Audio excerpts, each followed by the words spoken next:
નમસ્તે, સાહિત્ય પ્રેમી ચેનલમાં તમારું સ્વાગત છે। જો તમને મારી ચેનલ ગમી હોય તો લાઇક, શેર અને સબસ્ક્રાઈબ જરૂરથી કરજો। રાજસ્થાનની મરુભૂમિ પોખરણથી 10 કિલોમીટર દૂર આવેલ રામદેવરા રણુજાના રાજા રામદેવ પીરનું પ્રસિદ્ધ યાત્રાધામ છે। અહીં રામદેવ પીરની સમાધિ છે। રાજસ્થાન, સમગ્ર ભારત અને વિદેશોમાં પણ રામદેવ પીરને કૃષ્ણ, રણછોડરાય, નકલંગજી, કલ્કી અવતાર માનનાર અનેક ભક્તો છે।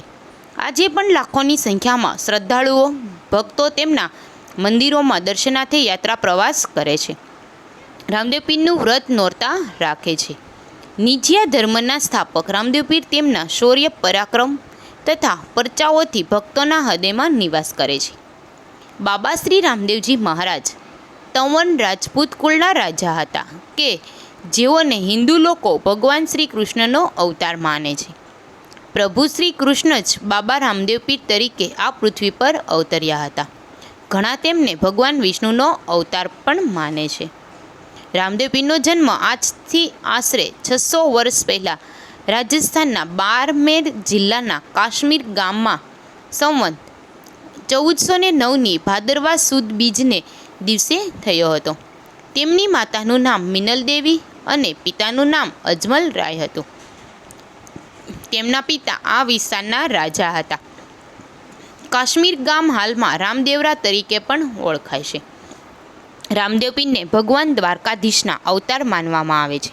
ખાસ કરીને રાજસ્થાનને ગુજરાતમાં તેમના મંદિરો વધુ જોવા મળે છે અને આ બે રાજ્યોમાં તેમના અનુયાયીઓની સંખ્યા પણ વધુ છે।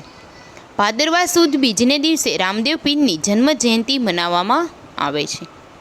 ઇતિહાસમાં તેના પુરાવો છે કે મક્કાથી 5 મુસ્લિમ પીર બાબા રામદેવ પીરની ખ્યાતિ સાંભળી તેમની પરીક્ષા કરવા આવ્યા હતા।